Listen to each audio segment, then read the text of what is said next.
The movement must continue. See, we let it go to sleep. This movement's got to be woke up again.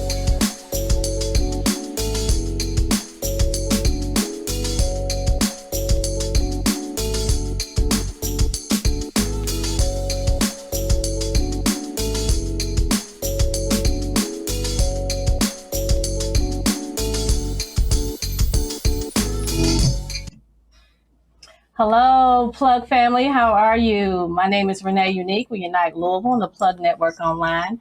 And it has been a while. I missed you guys. Normally, I'm on Fridays on your midday during your lunch break, but this is our first episode on Layback Saturday. So I want to just catch up. There's a lot that's been going on in this city. There's a lot of people doing a lot of wonderful, amazing things. And today's guest is Fonz Brown and Ethan McKenzie with the BMG group. How you guys doing? Good. Good. Thank you. So I'm so glad you guys had the opportunity to stop on the show. I know y'all extremely busy. You know, we've been trying to do it for a minute. Yes, exactly. So can you tell everybody exactly who you are, what you're doing, and how long you've been my name is Fonz, F-O-N-Z. You know me for a while. So I've been doing my thing since 2016. Out in the community, starting with the car club scene here, all the charges and challenges, bringing people together to get that going. Me and my mans, we've been rocking for close to almost 20 years now, actually a little over 20 years now, doing numerous events around the city, largely giving back to women and children and, inner city folks. Right. So tell everyone about who you are, Ethan, and is there like a backstory on? It's not much of a backstory. Mm-hmm. I moved to Nashville around 2008, 2009. Moved back in the city in 2015. And as soon as I touched down, like me and him, we have a long-standing relationship from us doing music. Right. Back 20 years ago. And he immediately hit me up and wanted to plug me into what he had going on. And then from there, I have a strong ties to the grassroots through 291, Fatherhood and Family. They were on the show before. Yeah. Mm-hmm. That's family. Shout out to 291. Yes. So from there, I took what he had going on with the car club and integrated what they had going on with the grassroots organization, and it just like blossomed into something like extremely special from there. Right. And like Fonz had mentioned, met you a couple of years ago. Mm-hmm. We met in community because I believe I was doing some different community events myself in my own organization and some Stop the Violence events, and we're doing a lot of events for the kids. Mm-hmm. And the car club showed out and supported me on a lot of that. They really did. I remember we did. We had the homeless outreach where we fed people in the community. Right. Yeah, trunk and treats. The elderly home, give back. West Side Day cleanup. Yeah, so tell everybody about the West Side Day. West Side Day, next year actually will be our third year. Mm-hmm. I've been in contact, been contacted by Ja'Cory Arthur. I'm in talks with like Charles Booker's camp as far as being a part of it. I'm currently employed by Norton's. I'm a community health care worker over at the Institute for Health Equity. So they look forward to getting behind West Side Day as well, putting their PR team on it, making it bigger than it's ever been for next year. Really trying to get people out to unify one and show, to be active and involved and show we don't have to wait on city officials and city funds to get together and pick up stuff that's right in front of our own eyes. You know what I'm saying? So. We look forward to making this even bigger than it's ever been. Like I said, with Norton's on board with me now, Operation Brightside, numerous organizations that's reaching out to me to make this even bigger than it was the year before. Right, and I'm actually was a part of the West Side Day, and I tell you what, it was extraordinary. We were out there. The last one was on 28th and Broadway. On Broadway. The Louds Mall. Straight up. So I tell you what, the community, so much has happened, so much has changed. They always talk about the negative things in our community, but there's so many heroes out there that that are doing doing a lot of the work, and that's what you guys are doing, giving back to the community that you've grown up in, and so that's why I created Unite Louisville, because I want people to know, like, hey, there's people out here that actually care. Right. They have the resources. They want to help. They know exactly what you're going through. And I know you was just recently at Mill High School. Yeah. And I seen that because you are a mentor. So, just not, you have a long resume, but the thing about it, you care because you have your own. I mean, we have a responsibility, man. You know what I'm saying? To try to touch some of these youngins, like they so lost between what they watch on the internet, what they see on TV, what they're listening to on the radio, and then having a lack of positive black males to look up to, you know what I'm saying? I even just get some real spit from, and I think that's one thing that I resonate with these youngins is I can relate to them. I'm not too far away from their understanding, you know what I'm saying? So it's easy for me to be able to, slide in there and have a real conversation and even get them to open up, like at Mill, I had a couple great conversations with some kids that really opened my eyes to what's really going on. Like you got kids that's still taking care of their whole household, So it's a lot that we could be doing, and like me and my mans, we just constantly try to, set the bar for people to try to continue to reach, and that way we can keep doing what we do. Right. And I noticed that you listening to you talk about mentors, black male mentors. And then that's exactly what these young men need. Yeah.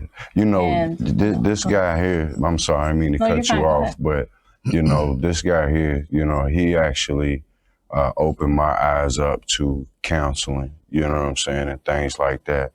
So I was real reluctant on it, you know what I mean? But he knew what I was going through, and a true friend wants to make sure you good mentally, spiritually, and all, you know what I mean? So he had, talked to me about that, and I ended up reaching out to one of my mentors, Dave Christopher, at AMP, you know what I'm saying? And me and him have a lot of in-depth conversations and things like that. So shout out to Dave and AMP for doing their thing, you know what I'm saying? But, mentorship is huge because, like I said, mental health is huge as well.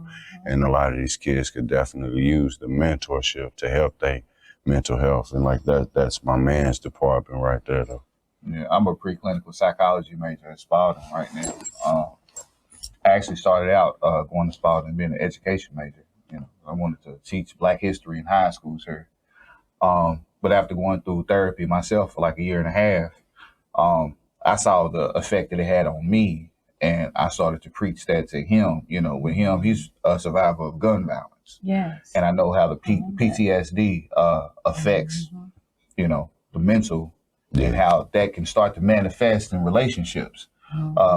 And I saw everything that he had going on. So I'm like, man, you could go a little bit further if you could actually get your inner self together. That was some of the best advice ever, too. Right. Yeah, man. I love you, bro. Right. So that's kind of like my mission now is to get our men, because like you see all the movements and stuff that's been going on. I mean, especially with like the protests and everything that was going on with the Breonna Taylor case. And it's a lot of women that's leading the charge out there. And the question is like, where are our men? I did mentorship through the Rites of Passage program with Very familiar. with 291. And the hardest thing to do was find positive Black men to come in and mentor our youth. So, well, I'll tell you what, it always happens. We always have to go on break when we're ready to get into deep conversation. Break time. Break time. It's all good. You gotta pay the bills. Right.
right, guys, we are back from break, and I want to say thank you for joining us on your laid back Saturday with Fonz Brown and Ethan McKenzie with the BMG Group. And if you were with us at the beginning of the show, we were talking about different things that these guys are doing. So continue before we went on break. Continue what you were talking about the mentorship and the trauma in the households, and as far as the young men, we were talking about several different things.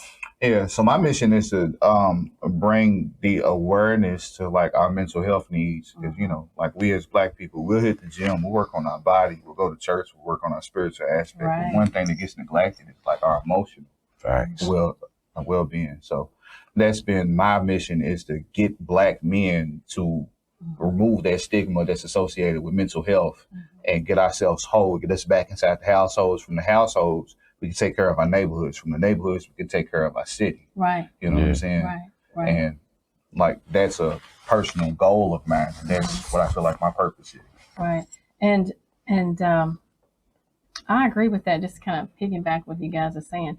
A lot of times we talk about the Black male mentoring and the young man, but what about our young ladies as well? Because we have young ladies that are fatherless. Their mentors may be an uncle or a grandfather or something. But I think with that too, because growing up, I am 46.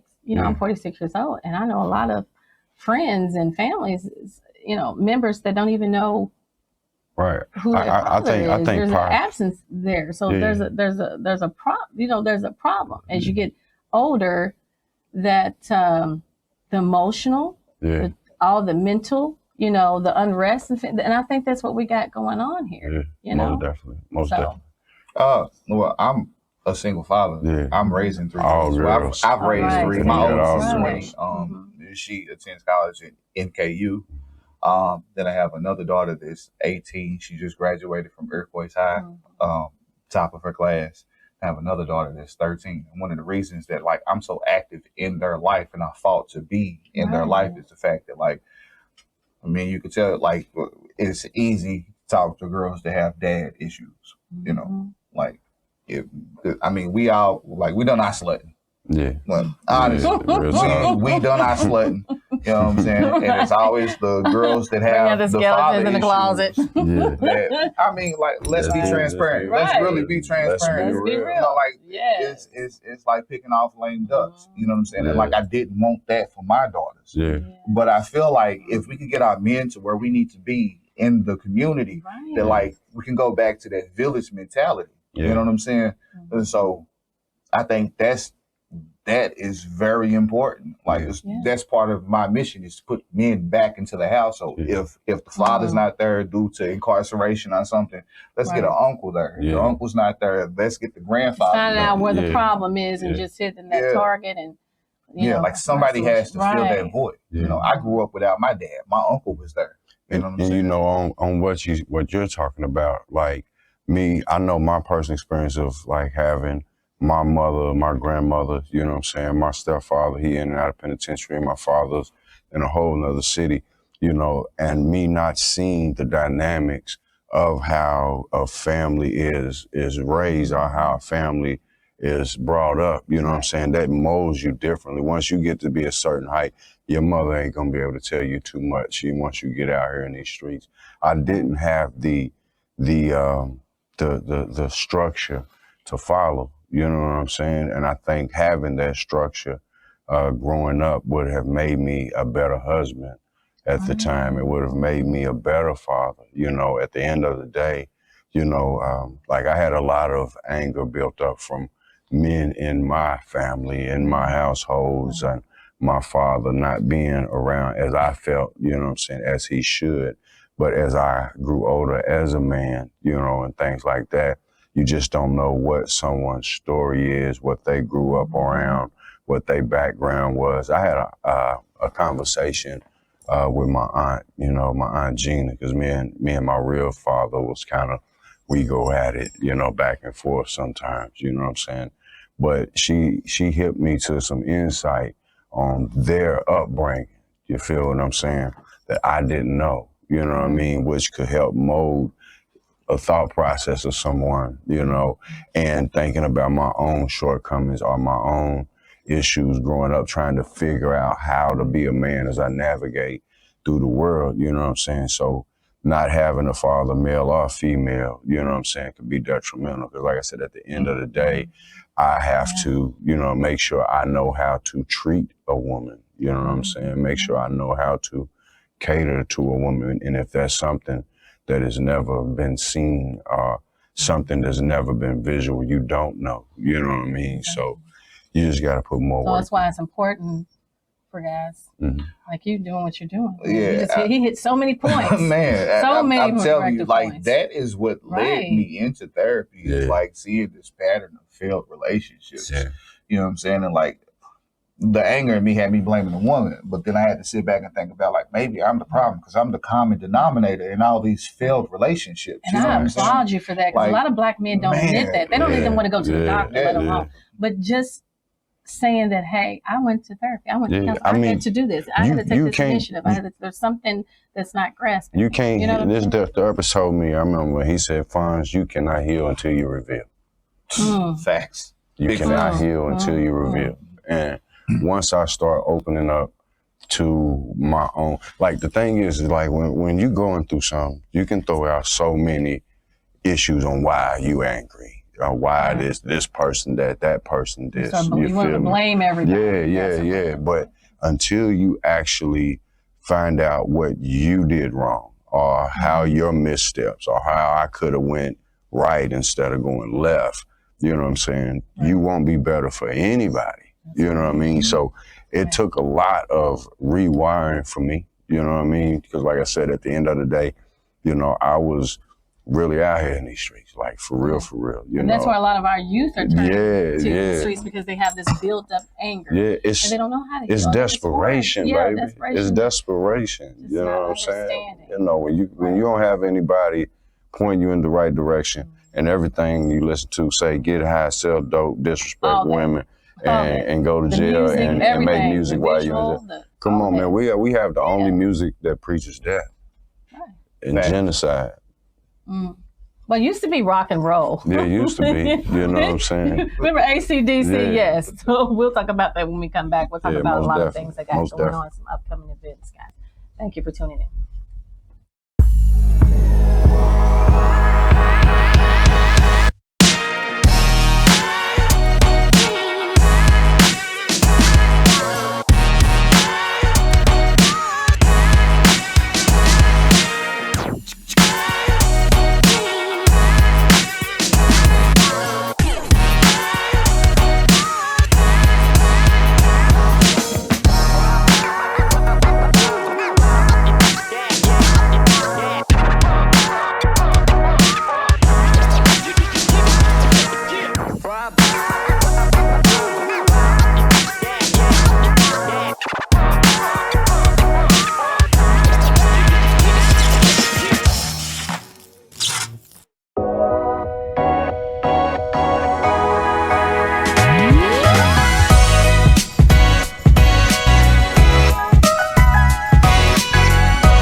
All right, welcome back, Plug family. I failed to mention at the beginning of the show that October is Breast Cancer Month, right?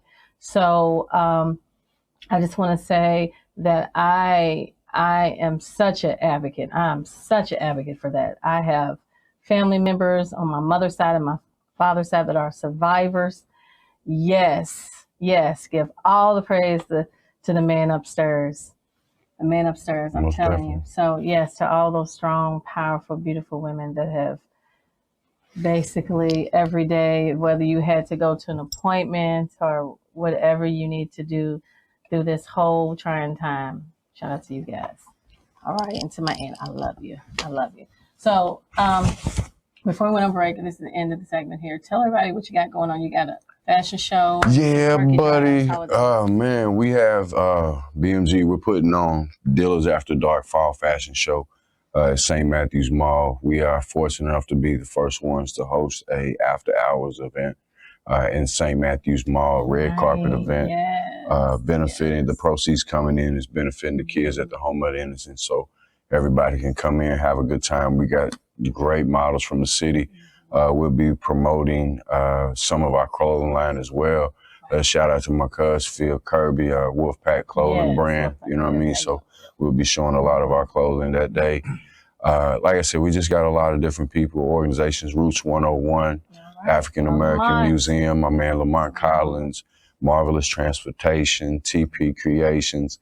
My nephew, he's actually DJ, and he just did the Rolling Loud concert up there in New York, you know. So what else we got going on? Yeah, Humana just reached out to us. We'll be doing the turkey drive, giving away over 150, 200 turkeys throughout the hood.